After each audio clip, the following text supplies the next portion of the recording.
자, 그러면 지금부터 이번에는 187페이지에 감정을 적절하게 표현하기에 대해서 설명을 드리도록 하겠습니다.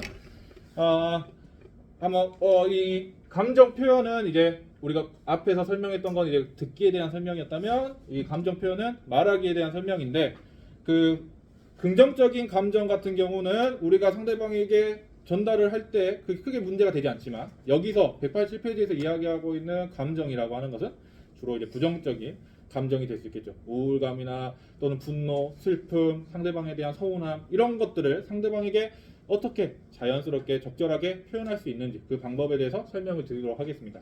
우선 187페이지를 한번 읽어보면요. 직장에서 다른 사람과 원만한 인간관계를 유지하면서 성공적으로 업무를 수행하려면 상대에게 자기의 감정을 적절하게 표현할 수 있어야 합니다. 그래서 상대와 대화하면서 느낀 좋지 않은 감정 때문에 상대를 원망하거나 비난하듯이 직설적으로 상대방에게 느낀 그 감정을 직설적으로 표현해버리면 상대방도 불쾌감을 드러내고 공격적으로 반응을 해버릴 수가 있습니다. 물론 그 사람이 뭐 잘못을 했다 할지언정 사람이라는 게 자신의 잘못을 잘 인정하지 않고 또는 자신이 잘못을 한 상황이 있었는지 자신의 행동이 잘못된 건지 잘 모르는 그런 상황도 있을 수 있어요. 사람이란 게 원래 그럴 수 있기 때문에, 그러므로 그 사람에게 그 사람의 행동으로 인해서 느끼게 된 어떤 불쾌감이나 또는 서운함이나 이런 것들을 적절하게 구체적으로 잘 설명을 하면서 상대방의 어떤 행동의 수정을 요구를 해야 된다는 겁니다. 그 방법 중에 하나가 바로 뭐가 있냐면 나 전달법이라는 방법이 있어요. 나 전달법. 자, 나 전달법이라고 하는 것은 상대방에게 어떤 불만이라든지 또는 불쾌한 감정을 느꼈던 그 상황, 그 동작을 또는 행동을 수정해 줄 것을 요구하는 그런 표현인데, 세 가지 방법이 있습니다. 첫 번째로 상대방의 행동이 드러났던 내가 불쾌감을 느끼게 됐던 그 상황을 언급을 해주는 거죠. 이거를 사건이라고 합니다. 사건.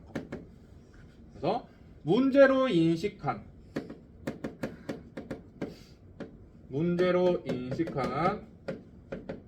상대의 행동이나 상황을 언급해 주는 겁니다. 그 다음 두 번째로 이 사건으로 인해서 내가 얻은 그 불쾌감, 감정이 될 수 있겠죠. 이 감정을 제시해 줍니다. 그래서 사건에 대한 자신의 감정을 솔직하고 진솔하게 표현을 하는 것입니다. 그리고 마지막으로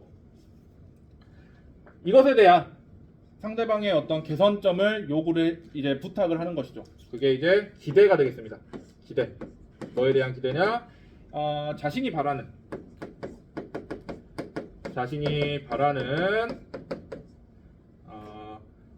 상대의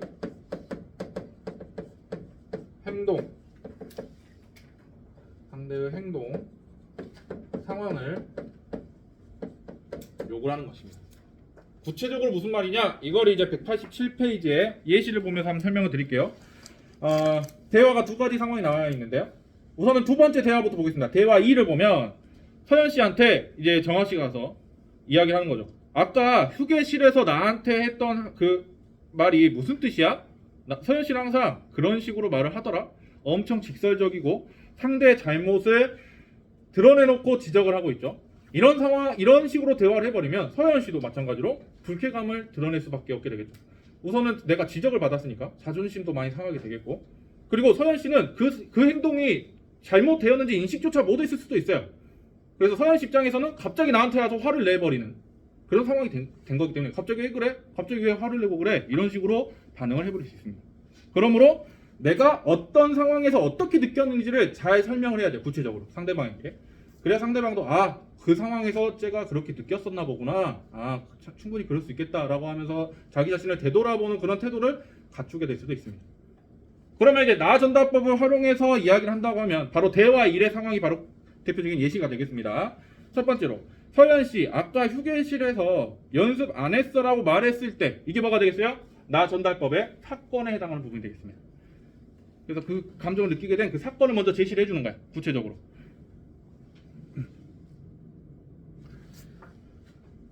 그래서 아까 휴게실에서 연습 안 했어 라는 사건을 제시한 후에 거기서 내 기분이 언짢았어 라고 하는 감정을 제시하는 것이죠. 구체적으로 내가 그때 그 휴게실에서 연습 안 했어 라고 말한 것 때문에 감정이 언짢은 감정을 느끼게 됐어. 그리고 나서 이제 기대를 상대방의 어떤 행동의 수정에 대한 기대를 나타냅니다. 보면 앞으로는 좀 더 부드럽게 말해줄 수 있을까? 이런 경륜까지 갖추어서 지금 공손하게 표현을 하고 있죠. 직설적으로 격양된 어떤 그런 어조로 표현한 게 아니라 공손한 태도를 갖추어서 지금 자신이 느꼈던 부정적인 그 감정에 대해서 상대방에게 정확하게 구체적으로 설명을 해주고 있습니다. 이 방법이 바로 나 전달법이에요.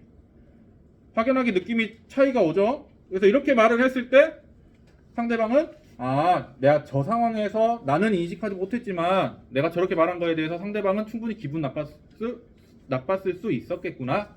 그래서 자기 자신의 그 상황을, 그 행동을 되돌아볼 수 있게 되는 것입니다. 이게 바로 나 전달법에 관한 이야기였어요.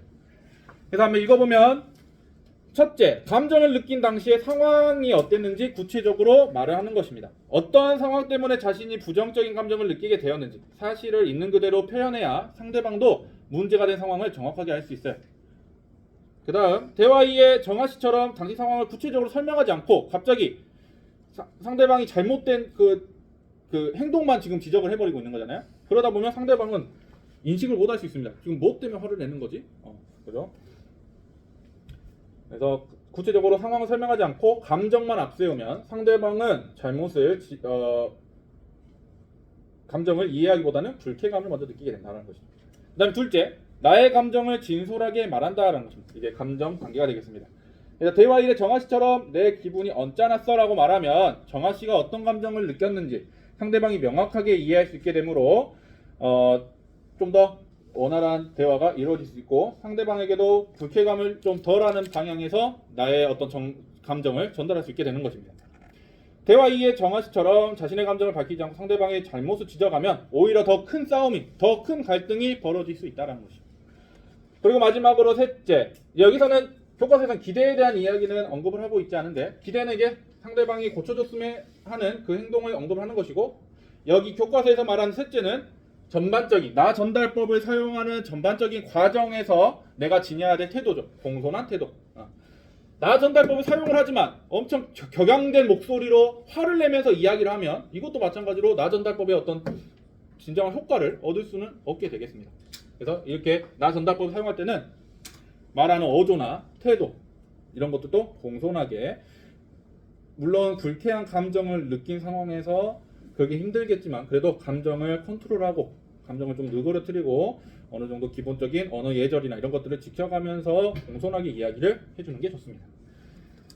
그래서 우리가 감정을 적절하게 표현하는 그런 방식에 대해서도 우리가 한번 알아봤습니다. 이게 187페이지의 내용이었어요. 그러면 우선 다음 시간에 학습활동 문제 풀도록 하겠습니다. 오늘은 여기까지 설명을 해드리도록 할게요.